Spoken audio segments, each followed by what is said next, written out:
Querido Deus, nós te louvamos, Senhor, por tudo que o Senhor já realizou nesse dia, nesse lugar. E agora, de forma especial, coloco diante do teu trono de graça, de glória e de misericórdia, a vida da irmã Yuri. Deus, que o Senhor continue usando a tua serva, como já tem feito em tantos lugares. Que hoje aqui ela seja instrumento teu para tocar nos nossos corações, a falar aos nossos corações, a trazer aquilo que o Senhor quer para a vida de cada um de nós. Usa a tua serva, Senhor. Abençoa a tua serva. Cobre a tua serva com teu sangue poderoso. Cobre a sua família. Nós oramos e desde já te agradecemos. Em nome de Jesus, amém. Graça e paz, minhas irmãs. Dizer da alegria de voltar a Betânia. Betânia é uma casa de amigos. E eu já estava preocupada, né? Não sei, o pastor sabe, será que achou que eu falei alguma coisa que eu não devia da outra vez, que nunca mais ninguém me deu moral? Será que eu aprontei alguma coisa, Mari, da outra vez, né? Que eu vim aqui, aí ninguém me chamou mais, mas aí Dai me mandou uma mensagem e perguntou se eu poderia voltar a vir a Betânia. E vir a Betânia é sempre uma alegria. Jesus não tinha discípulos em Betânia. Jesus não tinha seguidores em Betânia. Jesus não tinha multidão em Betânia. Em Betânia, Jesus tinha uma casa de amigos. Todas as vezes que ele queria estar confortavelmente entre os seus, ele ia para Betânia. Todas as vezes que ele queria repousar, todas as vezes que ele queria descansar, todas as vezes que ele queria ser ele mesmo entre os seus, ele ia para Betânia. Então, estar em Betânia é estar entre os meus. E estar aqui é uma bênção. E eu quero agradecer a todas vocês pela alegria dessa noite, pela alegria do encontro que transforma, do encontro que não permite que o dia seja mais o mesmo. Que a gente não saia mais desse lugar do jeito que a gente entrou, que a gente não consiga mais seguir a vida da mesma forma como a gente vinha seguindo até esse dia, até o dia que a gente se encontrou aqui, até o momento em que viemos para este lugar com esse propósito tão desafiador que é florescer. Florescer não é fácil, não é mesmo. Porque a inflorescência é a parte mais bonita da planta. A inflorescência é a parte que todo mundo vê, mas ela é tão rara. Vocês sabiam que tem planta que só floresce uma vez a cada 100 anos?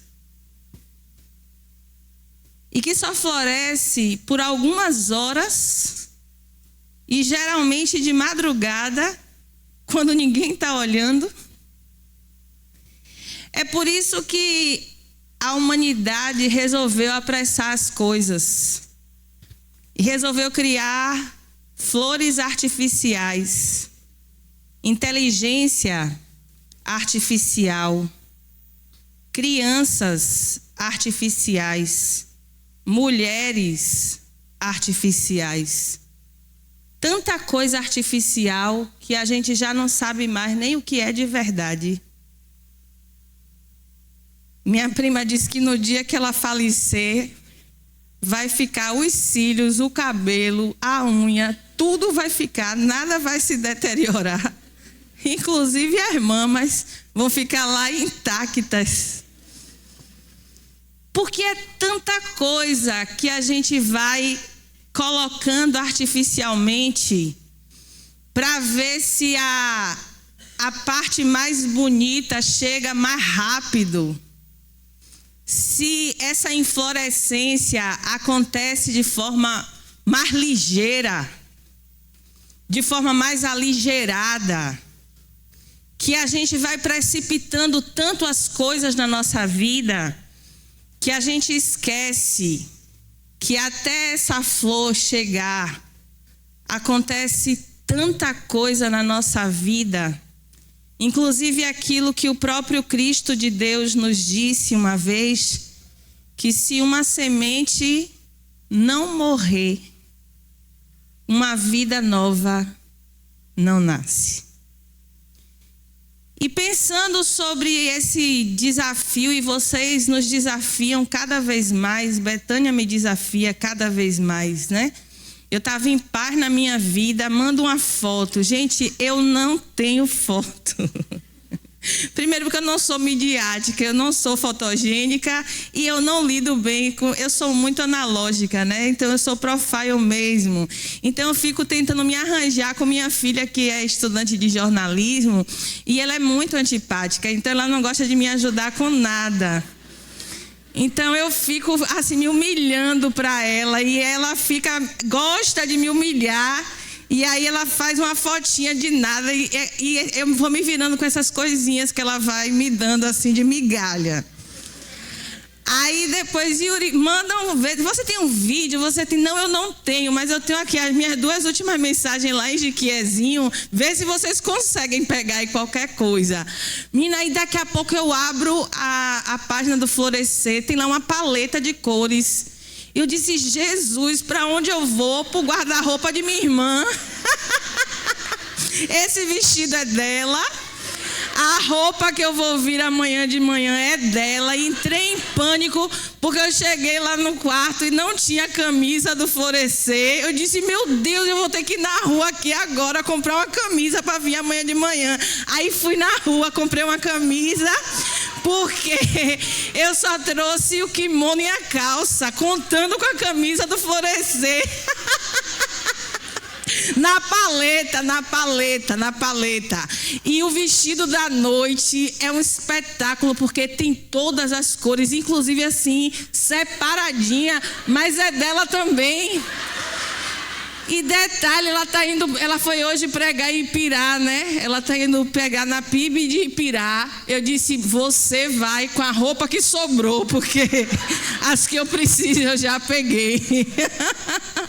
Então, Betânia bota a régua lá em cima, né? E eu fico assim, como é que eu vou para lá? Mas graças a Deus deu tudo certo, né? Mari me orientou, eu consegui chegar aqui.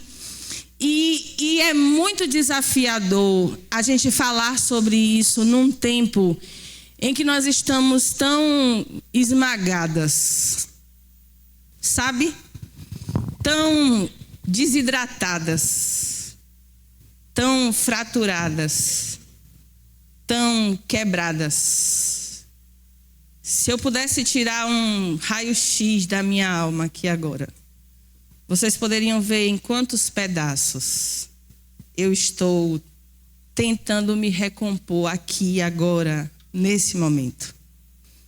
Por quantas coisas eu já vivi de 24 para cá. Quando eu estive aqui em 24, eu dizia que Deus me deu uma palavra de que a gente precisava ver as coisas ainda muito pequenas. Não sei se vocês lembram disso. Que Maria e José entraram no templo, Simeão viu um bebê e disse, os meus olhos viram a tua salvação. Em 2025, Deus me deu uma palavra, esperei confiantemente no Senhor, Ele se inclinou para mim, ouviu o meu clamor, colocou os meus pés sobre a rocha e me deu um cântico novo. Deus me deu um cântico novo, porque meu marido nasceu de novo. Deus me deu um cântico de louvor novo, porque ele ia morrer na minha frente de uma tromboembolia pulmonar. Mas o Senhor nos deu o escape e o livramento, colocou os nossos pés sobre uma rocha. E dessa vez foi até ele que veio comigo, né, Mari? Não é meu filho, não. Também é. É o mais velho. Mas é meu marido. Veio comigo. Amanhã vocês vão conhecer ele. E agora, 2026. E nós estamos aqui de pé com um desafio de, em meio a tudo isso que nós estamos vivendo, Lu. Porque eu não sou a única que passei por tudo isso. Eu imagino que todas vocês tenham passado por muitas coisas. Você passou por muitas coisas. E Deus está dizendo, ainda assim, é um tempo de florescer. E pensando nisso, Eu separei essa nossa série da Netflix, parte 2, né? Edificar na Netflix, parte 2, em 3 momentos. Hoje nós vamos falar um pouco sobre acolher, sobre acolhimento. Para quem vier aqui amanhã, pela manhã, nós vamos falar um pouco sobre permanências. E quem vier amanhã à noite, nós vamos falar sobre resiliência. E para começar essa nossa conversa hoje, nós vamos abrir a nossa Bíblia no Evangelho de Mateus, no capítulo 13.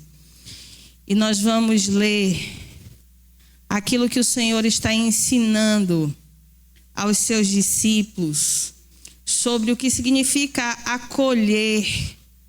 Acolher o que temos, acolher o que Ele tem nos dado, com aquilo que temos, com aquilo que nós somos e com aquilo que nós podemos nos tornar nessa noite. Ninguém nasce pronto. Ninguém nasce pronto. E eu tenho descoberto isso porque eu nunca fui mãe de uma menina de 21 anos. Socorro, Edleide. Socorro. Eu não estou podendo com isso, com uma coisa dessa. Da outra vez eu falei da pequenininha, né? Quando era pequena, ela já tem hoje 18 anos e que olhava na minha cara e botava o dedo e dizia assim, é você, e é agora. Que eu tinha vontade de arrancar aquele dedo. Mas a de 21, gente, filho, é um videogame. Cada fase é mais difícil de passar. Nanda, minha filha, Deus te abençoe e te fortaleça. Aprenda tudo que você pode agora. Quer mais um? Vá, filha, vá. Se jogue. Olha aqui, nós duas temos 3. Você só tem 3 ainda ou já tem mais? Parou no 3, eu também parei no 3. É isso. Vá, filha, socorro, socorro. E a gente não está pronta, né? Eu já estudei tanto, não estou pronta, sabe? E ninguém nasce pronto. Mas essa palavra ensina que a gente pode aprender a acolher as coisas que Deus tem colocado na nossa vida. E diz assim a palavra de Deus: naquele mesmo dia, Jesus saiu de casa e assentou-se à beira-mar. E reuniu-se ao redor uma multidão tão grande que por isso ele entrou num barco e assentou-se. Ao povo reunido na praia, Jesus falou muitas coisas por parábola, dizendo: o semeador saiu a semear. E enquanto lançava a semente, parte dela caiu à beira do caminho, e as aves vieram e a comeram. Parte dela caiu em terreno pedregoso, onde não havia muita terra, e logo brotou, porque a terra não era profunda. Mas quando saiu o sol, as plantas se queimaram e secaram, porque não tinham raiz. Outra parte caiu entre espinhos, que cresceram e sufocaram as plantas.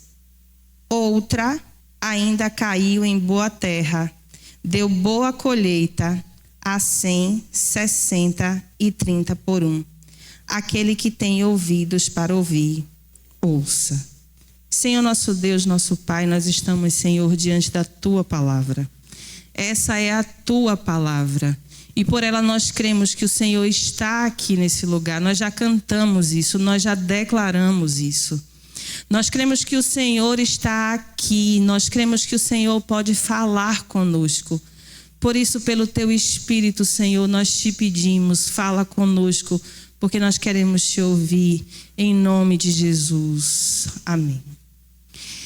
Essa parábola é contada para uma multidão de pessoas que andava atrás de Jesus o tempo inteiro. Por onde Jesus passava, as pessoas iam atrás dele, mas as pessoas não o seguiam por quem ele era. As pessoas o seguiam por causa das coisas que ele podia fazer. E às vezes a gente abre a nossa boca para dizer, hoje os tempos são diferentes. Às vezes a gente fica comparando e dizendo que hoje as coisas estão piores. Mas sempre foi assim. Os amores sempre foram utilitários. As relações sempre foram utilitárias. Nem sempre as pessoas estão ao nosso lado, nem sempre as pessoas estão conosco, porque elas gostam de como nós somos. A maioria delas estão com a gente porque não tem jeito, porque elas precisam da gente. E não se engane que você está com todo mundo porque você gosta das pessoas que você tem ao seu lado. Você mesma tem muitas pessoas próximas porque você precisa delas. Quer seja no trabalho, na rua, quer seja para manter-se como gente viva, sendo vista, sobrevivendo em algum lugar. E não era diferente como Jesus, no tempo de Jesus. Não é à toa que um dia ele endureceu o seu sermão. Ele começou a falar mesmo das posturas, do caráter das pessoas. E as pessoas começaram a sair uma a uma. E ele disse, vocês estão aqui por causa do pão e do peixe. Vocês estão aqui por causa dos milagres, por causa da cura.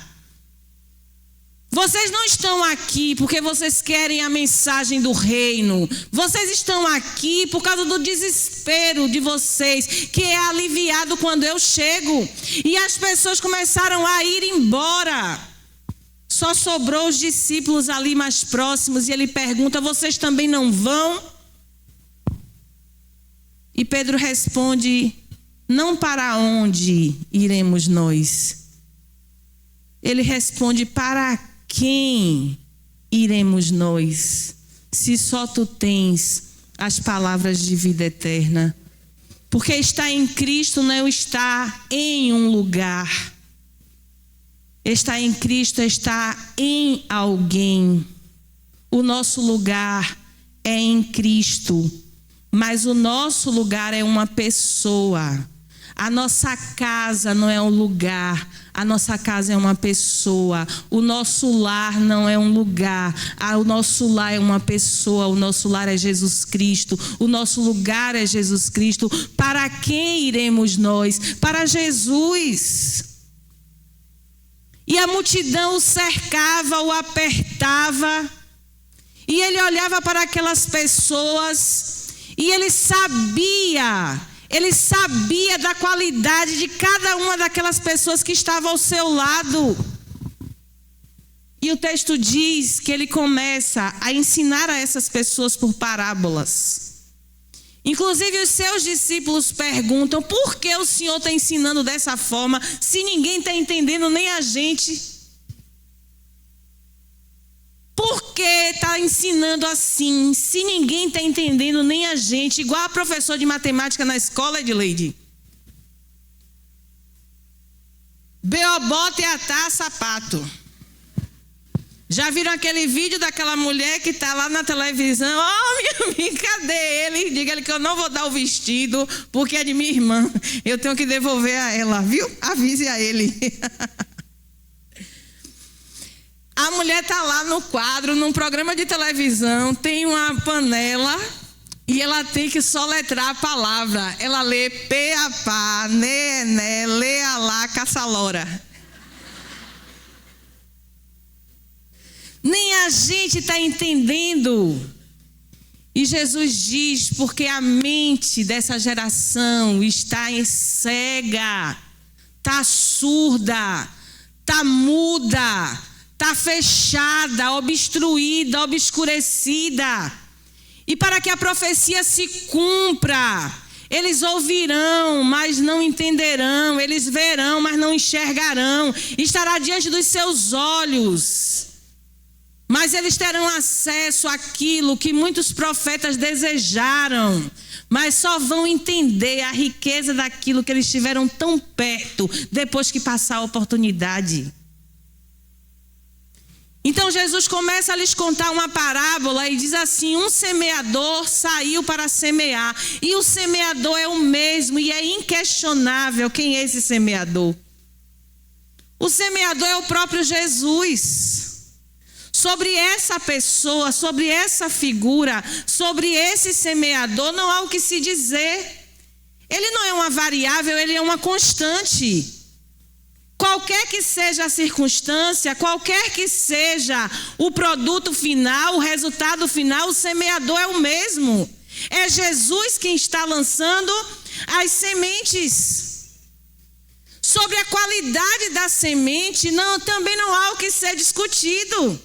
Ele lança as sementes são as mesmas, as sementes estão sendo lançadas. E sobre a qualidade das sementes, não há o que se questionar. Porque quando ele explica o sentido da parábola, ele diz que essas sementes são as mensagens do reino que estão sendo lançadas sobre nossas vidas. E a mensagem do reino é única. A mensagem do reino é a mesma. Eu vim para que vocês tenham vida e vocês a tenham em abundância. Não tem outra mensagem do reino. Jesus não pregou outra mensagem que não fosse essa. Eu não vim para condenar o mundo, mas eu vim para que o mundo fosse salvo. Porque Deus amou o mundo de tal maneira que deu seu Filho unigênito para que todo aquele que nele crê não pereça, mas tenha vida. Mas tenha vida eterna. Alcance o reino de Deus, alcance o reino dos céus, alcance a vida plena. A única coisa que muda em cada cenário é o terreno onde a semente cai. Tudo é constante. O semeador é o mesmo. A semente é a mesma. A única coisa que impede o florescimento é o terreno onde a semente cai. E o texto diz que as primeiras sementes caíram à beira do caminho, os passarinhos vieram e comeram essas sementes. E na explicação Jesus vai dizer: esses são aqueles que, ouvindo a mensagem do reino, não entendem. Nunca houve uma geração como a nossa, com uma dissonância cognitiva tão grande quanto a nossa. Eu tenho 3 turmas de 6º ano.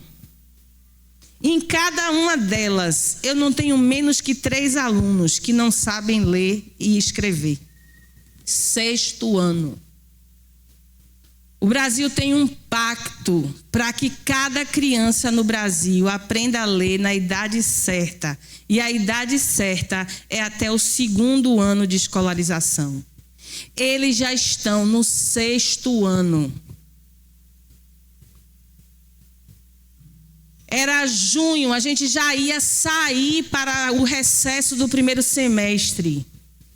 E eu trabalhava com uma aluna de 13 anos, vinda egressa de outro município para o nosso.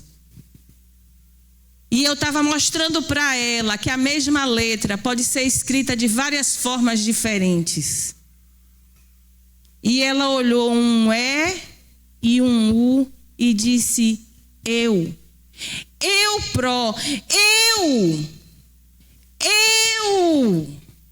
13 anos. Leu eu. Pela primeira vez na vida, em junho de 2026. Porque ouvindo não entendem. Meus filhos ainda eram bem pequenos e a gente foi assistir uma peça chamada O Circo de Soler. E o menininho, que era o artista principal, o personagem principal ali daquela peça, ele entrava em todos os espaços e via essa placa em branco. Ele olhava para esse card aí, esse flyer, e ele não conseguia ver nada. Sabe por quê? Porque ele não sabia ler. E nós estamos diante de uma geração assim, que a gente está falando azul e a pessoa está ouvindo preto. Que está uma placa bem grande dizendo pare, aqui é o limite. E as pessoas estão entendendo siga, vá adiante. Dê mais um passo, tome mais uma dose. Dê mais um passo em direção ao precipício, porque as pessoas estão ouvindo e não estão entendendo. Os pais estão dando conselhos aos seus filhos e os filhos estão entendendo que os pais os odeiam. Que as esposas estão dizendo que amam os seus maridos e eles estão entendendo que são odiados por elas.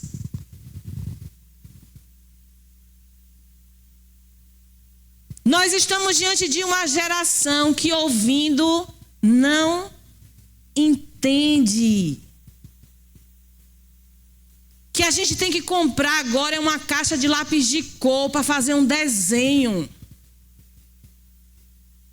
É sério, Nanda. Porque só falta isso agora.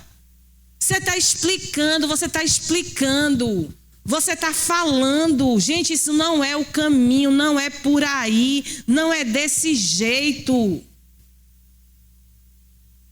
E é desse jeito que a mensagem do reino muitas vezes está chegando na nossa vida. Nós estamos aqui há tanto tempo, toda hora alguém está dizendo, o evangelho é comunitário. Não existe vida com Deus você sozinho. Quem está só está em perigo. Você faz parte de um pequeno grupo. Nós temos 34 pequenos grupos na igreja. Quem é líder do pequeno grupo, fica em pé. Se você ainda não tem um pequeno grupo, procure uma dessas pessoas. E vai ter gente que vai sair daqui, vai passar até dezembro sem fazer parte de um pequeno grupo, porque ouvindo não entende. Não existe vida em Cristo que não seja comunitária. Não existe evangelho sem corpo. Não existe viver a nova vida no reino, eu sozinha, porque eu sozinha não sou corpo de Cristo. Mas, Senhor, o Senhor está contando em parábola e a gente não está entendendo, mas tem semente que está caindo na beira do caminho. Tem semente que está sendo desperdiçada. Tem semente que está sendo semeada na sua vida todos os dias. Mas parece que está batendo aqui, ó, e está voltando. Meu Deus, Filipe estava descendo pelo caminho. E um eunuco estava indo em sua carruagem. Filipe não perdeu a oportunidade de perguntar a ele, você está entendendo o que você está lendo? Ele disse, não. Eu não estou. Eu estou lendo isso aqui, tudo aqui está difícil para mim. Tem coisas acontecendo na nossa vida que a gente também não está entendendo. Tem situações pelas quais nós estamos passando agora e que a gente não está entendendo porque isso está acontecendo com a gente. E a Bíblia tem uma palavra para nós que é tão transformadora. Ela diz assim, rogo-vos, pois, irmãos, que deve ter sido usado muito no ano passado, já que era transformar. pela compaixão de Deus, que apresentei os vossos corpos como sacrifício vivo, santo e agradável a Deus, que é o vosso culto racional. E não vos conformeis com este século, mas transformai-vos pela renovação da vossa mente. Não é transforme o mundo, não. É transforme a si mesmo pela renovação da vossa mente. Para que tendo olho você veja. Para que tendo ouvido você escute. Para que você entenda, transforme a mente, renove a mente, abra a sua mente. Não é à toa que a Bíblia diz que na nossa armadura, o que protege a nossa cabeça é o capacete da salvação. Porque essa cabeça precisa estar protegida, mas nós estamos delegando essas nossas funções cognitivas para outro lugar. Recentemente eu levei meus filhos para participar de um evento. E tinha um artista lá, bambambam, nomeado, renomeado, não sei de quantas. E a gente deixa de viver a experiência para gravar a experiência. Não é assim? A gente deixa de ver para filmar. É ou não é? Sim ou não? A gente deixa de ouvir para captar o som, para registrar isso na memória de um celular que depois a gente não vai acessar nunca mais.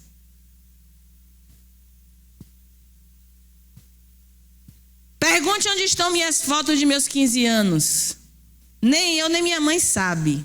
E ela nem quis vir comigo hoje. Agora me pergunte sobre minha festa de 15 anos. Eu sei dizer tudo. Eu sei dizer quem estava lá. Eu sei dizer quem são minhas 15 amigas que estavam lá. Eu sei dizer quem fez meu vestido. Eu sei dizer tudo. Porque eu vivi aquilo. Porque aquilo está aqui, ó. Está na minha mente. Está na minha memória.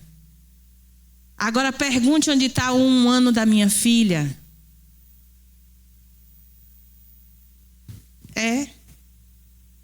Eu fico às vezes tentando me lembrar qual foi a personagem que eu fiz. Sabe por quê? Porque a gente tem olho, mas não vê. Tudo nosso está em outro lugar.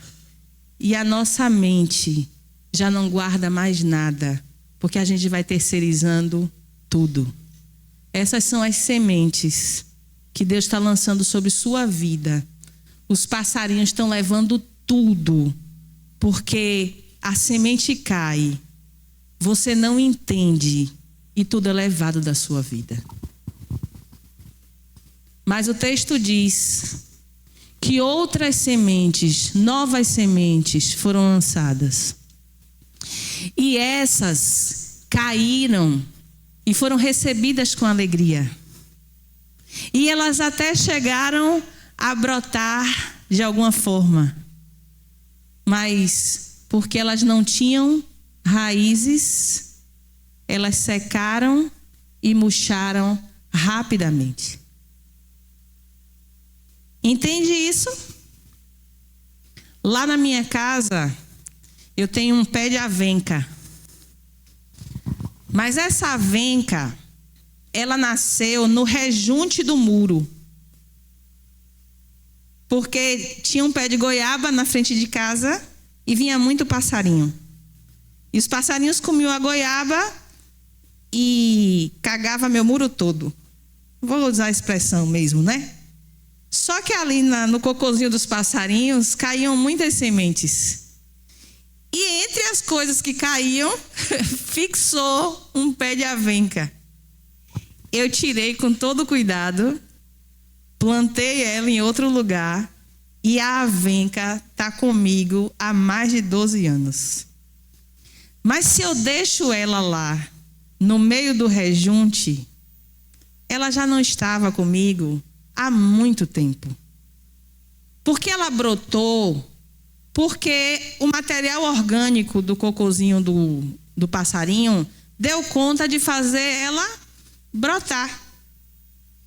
Mas aquela substância ali terminando, ela ia morrer, porque ela não ia ter de onde tirar mais nutriente. E as impermanências da vida fazem isso com a gente. E eu nunca vi uma geração mais impermanente do que essa. Tanto que a medicina, e a vida está medicalizada, né? Está chamando tudo de transtorno bipolar. Mas não é não, é só gente inconstante. Não é bipolaridade não.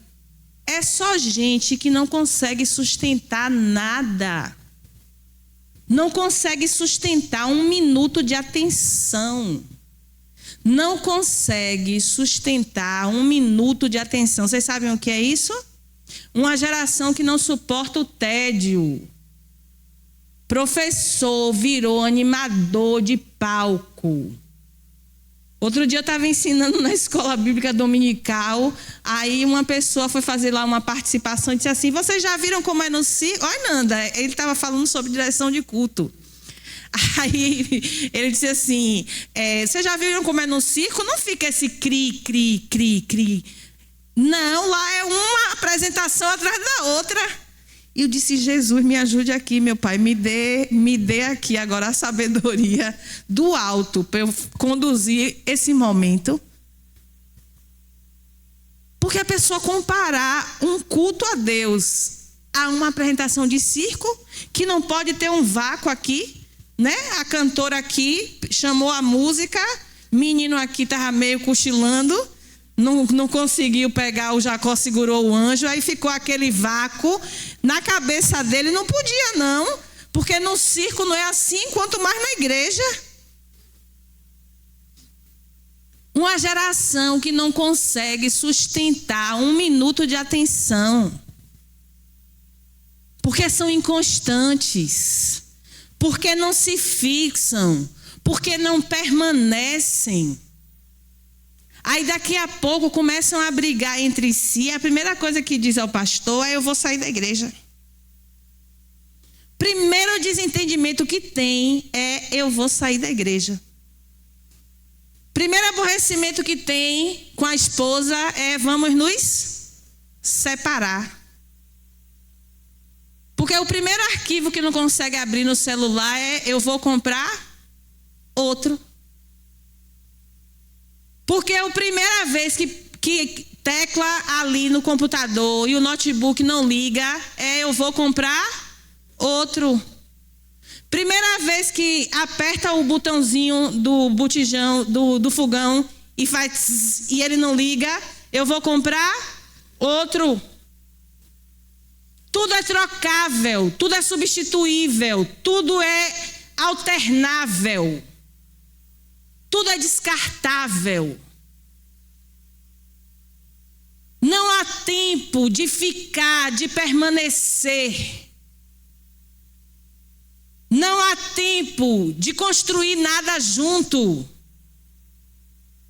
Ah, meu filho é autista. Por quê? Porque não faz contato visual. Só que a mãe está com o menino aqui amamentando, empurrando o carrinho vazio aqui, com o celular aqui, ó, e depois fica louca procurando o menino. Vocês já viram isso? Fui fazer um atendimento na clínica, a mãe no puerpério, o pai com o bebezinho. O bebezinho aqui, no colinho dele aqui, a mãe sendo atendida lá. O neném lá quietinho, fazendo papel de criança de 30 dias de nascido. Quietinho lá. Me lembrei de você, Nanda, que foi para o Compaixão e Graça. Parida. Você estava ali parida. Pois é. Aí o nenenzinho aqui, fazendo o papelzinho dele, né, de nenenzinho. A mãe no atendimento. O pai com o neném aqui e a galinha pintadinha aqui, ó, na tela apontada para o menino, 30 dias de nascido.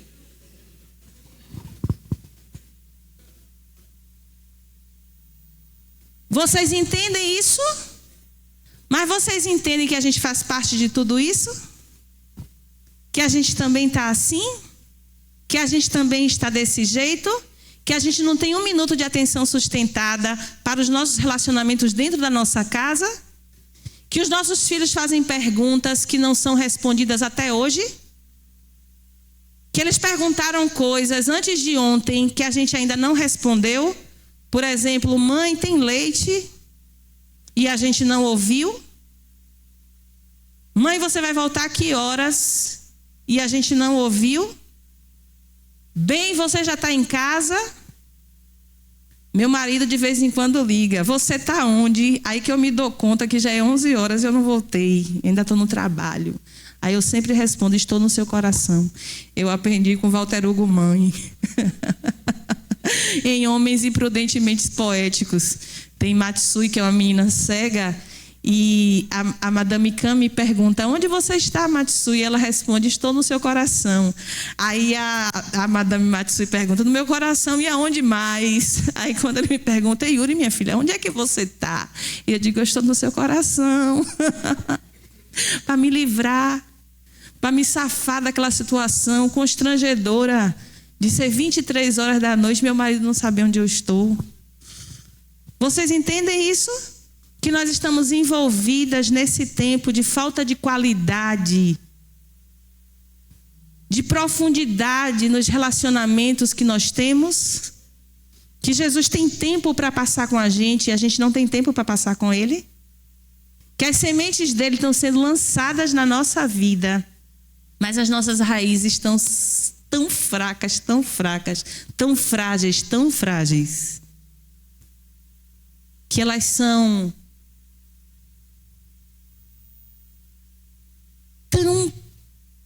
tão fininhas, são vasos tão capilares, que até brota uma folhinha, mas que daqui a pouco murcha, e já acabou, e já passou a alegria dos primeiros dias.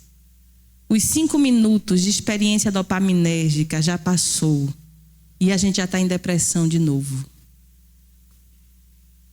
Sabe quando foi que aconteceu isso comigo? Quando eu fui passar 3 dias em Costa do Sauípe. Se eu era pobre, não me lembrava mais. Oh, gente, no dia de voltar para casa, minha cama era horrível, meu travesseiro não prestava. Até meu marido eu comecei a achar que era um pouco mais feio, assim, menos malhado, menos sarado do que o pessoal que trabalhava no hotel. Vocês entendem isso? Porque a gente tem 5 minutos de alegria comprando no Mercado Livre e depois a gente tem 30 dias de sofrimento pensando como é que a gente vai pagar aquele cartão. E que a gente está monetizando a nossa relação com Jesus Cristo e depois a gente quer florescer. 5 minutos de alegria daquele louvor que a gente extravasa, que a gente tem um êxtase e que a gente chora, temer porque se eu estou guardado por quem nunca perdeu uma batalha, Jeová Jireh irá prover de novo. Aí dia 5 paguei o cartão, oh glória, dia 6 eu já estou enchendo minha fatura de novo, para Jeová Jireh de novo, ter que me dar a providência de novo, de pagar o cartão. Oh minha irmã, Jesus, Deus com a guerra no Irã, com a guerra na Ucrânia, com a Palestina toda dizimada, e você brincando de fazer como minha prima tomou um Zolpidem, comprou 5 Alexia na mesma noite.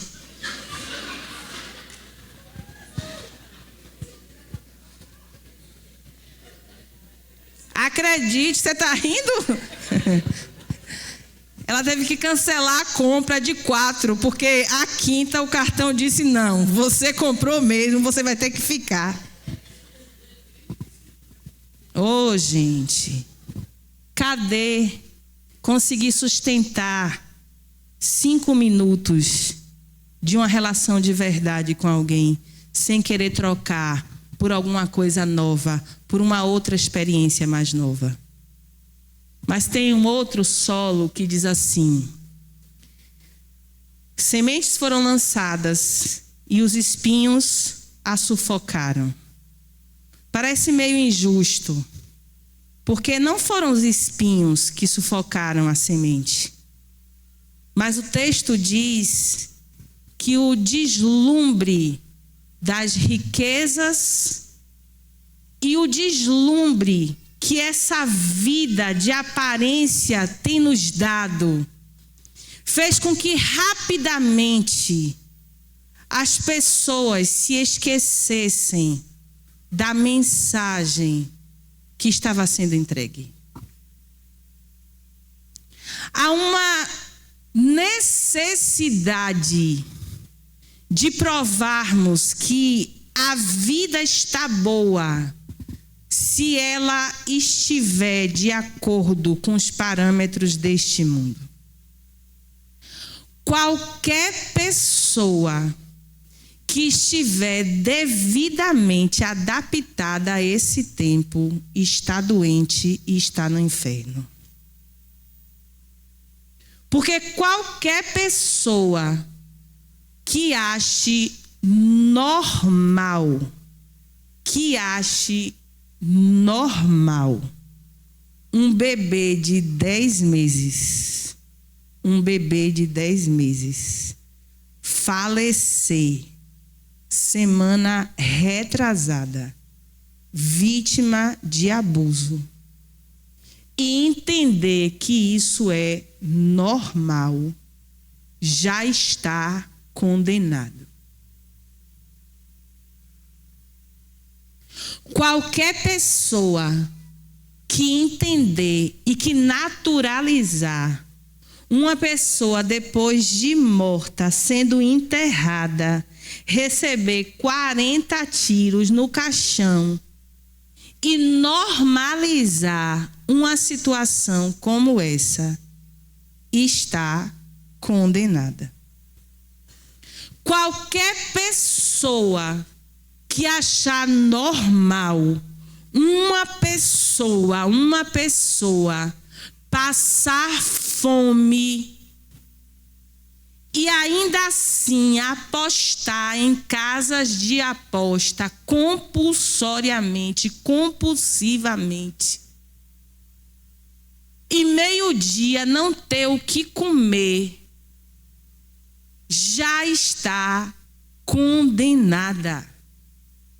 Qualquer pessoa que ache normal alguém ter um smartphone de 12 mil reais e não ter um fogão a gás, com o gás dentro de casa, e naturalizar uma situação como essa, gente, isso não pode ser normal.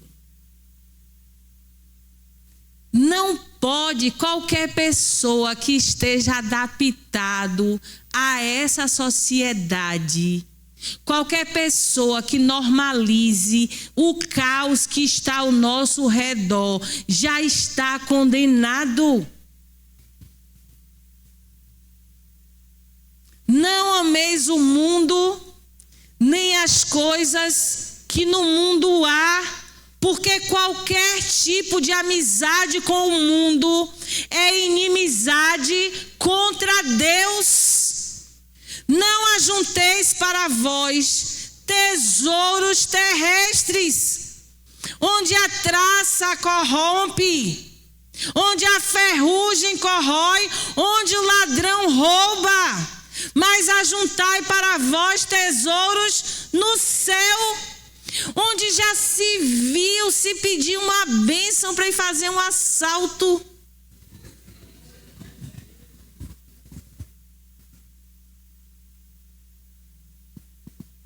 Onde já se viu isso? Como é que se normaliza uma coisa como essa? Mas é isso que o texto está dizendo. As sementes foram lançadas, mas as tentações, as preocupações dessa vida sufocaram a semente. O apego a essa vida foi maior do que a esperança de uma vida nova e uma vida eterna em Cristo Jesus. A necessidade de provar que a bênção está sobre você, com bens materiais, ostentando coisas que para nada vão nos valer naquele grande dia, quando nós nos encontrarmos com aquele que é Senhor sobre todas as coisas, que é dono de todas as coisas. Ele é Adonai, Ele é dono de tudo. Tudo pertence a Ele. E quando Ele disser para cada um de nós: é inútil levantar de madrugada, dormir tarde, comer pão de dores, porque aos seus amados Ele dá enquanto dormem. Que vós que sois maus sabeis dar coisas boas aos vossos filhos, quanto mais o vosso Pai que está nos céus. Aquele que não poupou o seu próprio filho, antes o entregou por todos nós, como não nos dará com ele todas as coisas? E nós, quebrando cabeça, dando murro em ponta de faca, sacrificando nossos filhos para Mamon, correndo atrás de vento, de dinheiro, de posição, deixando as sementes se estragarem, perdendo a oportunidade de deixar a semente prosperar na nossa vida. E o texto encerra dizendo que outras sementes foram lançadas numa terra fértil. Havia um terreno que estava preparado para receber essa palavra. Mas não é porque era o terreno perfeito, não. Não é porque era o terreno dos terrenos. É porque a semente caiu e as pessoas entenderam a mensagem. A semente prosperou na terra onde a semente caiu. E eu entendi a mensagem. A minha mente se abriu para receber aquilo que Deus semeou na minha vida. Eu vim para que vocês tenham vida e vocês a tenham em abundância. Tudo que Jesus conquistou na cruz é nosso. Todas as sortes de bênçãos espirituais que Deus conquistou na cruz pertence a cada uma de nós.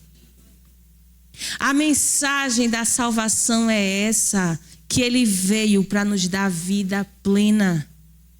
Plenitude é ser cheio de tudo aquilo que Deus tem para nós.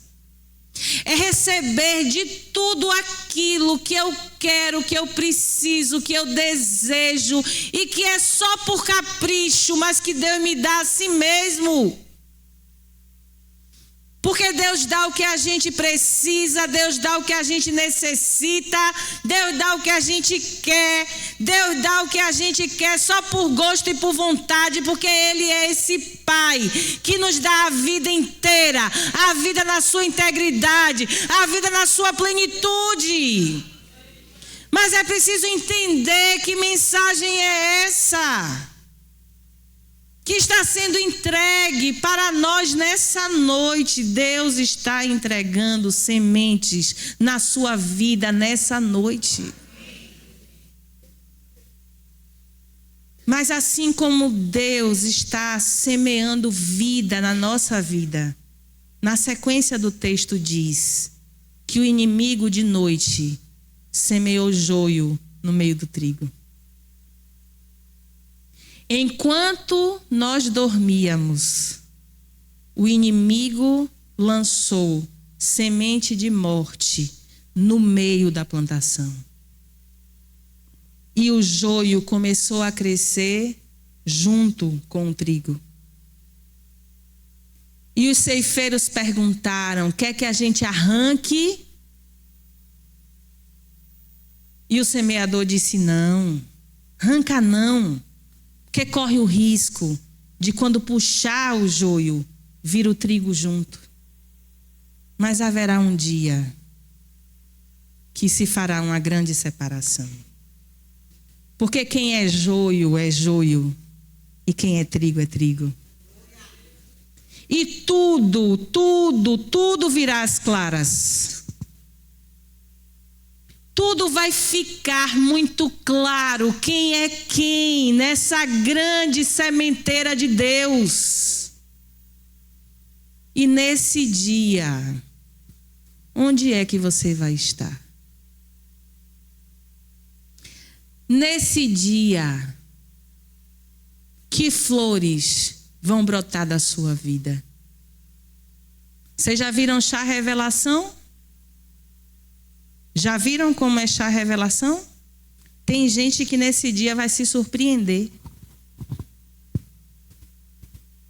Eu tenho ficado preocupada com esse chá revelação. Porque daqui a alguns anos, essas crianças vão assistir o chá revelação de seus pais. Algumas crianças vão ter a grata surpresa de saber que foram queridas e desejadas desde aquele instante. Mas tem crianças que, além de sentir que não eram amadas, elas vão ter a constatação real de que elas foram uma decepção desde aquele dia.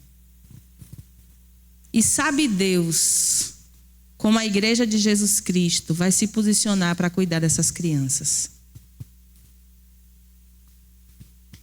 E tem gente que no grande dia da colheita ainda vai se surpreender sem saber que tipo de flor vai produzir naquele grande dia. Há sementes de morte sendo lançadas sobre nossa vida. E tem gente acolhendo essas sementes de morte e cultivando essas sementes de morte e regando sementes de morte, adubando sementes de morte e produzindo sementes de morte e esperando que naquele grande dia vá produzir frutos que glorifiquem a Deus. Mas quem planta a erva daninha vai colher, não tem outro resultado. Quem semeia na carne, quem semeia do Espírito, colhe do Espírito. Nessa noite, Deus está trazendo, Ele não está revelando agora. Ele está trazendo à nossa memória uma lição que a gente já sabe há algum tempo. O semeador é o mesmo. As sementes escolhidas por Deus estão sendo lançadas sobre a nossa vida. Você pode ser 4 tipos de terreno. Aquele que recebe e não entende. Aquele que não sustenta 1 minuto de relação com Deus. Aquele que se submete às pressões que o mundo tem para lhe oferecer. Mas nessa noite, você também pode ser a boa terra. Agora você pode ser boa terra acolhendo as sementes de trigo. Mas você também pode ser boa terra acolhendo sementes de morte. Abandone-as. Arranque, jogue fora, comece a plantar de novo, porque ainda dá tempo de florescer. Que Deus nos abençoe. Vem cá, Edileide, vamos embora orar. Vamos embora fazer novos pactos, novos compromissos com Deus. Vamos renovar nossas escolhas para que naquele grande dia a gente não tenha surpresas. Para que não haja chá revelação que diga para a gente assim: eu não sabia que o resultado seria esse. Eu acho que essa é uma noite que a gente já pode começar a decidir algumas coisas. E não precisa chegar no final do congresso, por exemplo, para decidir que tipo de terra eu quero ser. Não precisa chegar amanhã de noite para decidir que tipo de semente é que eu vou acolher na minha vida. Se eu vou produzir sementes de vida ou se eu vou produzir sementes de morte. Se eu vou insistir em ser aquela pessoa que está ouvindo a palavra, mas eu estou fazendo de conta que não é comigo. Se eu estou ouvindo a palavra e eu estou pegando essa mensagem e estou fazendo dela só um momento aqui de noite, e quando eu voltar para casa já não há mais alegria, já não há mais esperança. Ou se eu vou voltar para minha casa e vou me consumir de novo com tudo que eu já venho me consumindo o tempo inteiro.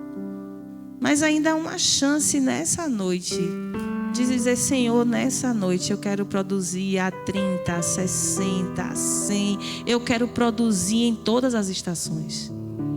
Não importa o tempo bom ou o tempo ruim, eu quero ser a terra que acolhe. Não porque é a terra perfeita, mas porque é a terra que entende nessa noite que a minha mente e o meu coração estão abertos para ouvir essa mensagem, para acolher essa mensagem e para fazer essa mensagem prosperar na minha vida, na minha casa, na minha família. Onde quer que eu esteja plantada, a palavra vai prosperar. Deus quer florescer em você, se permita.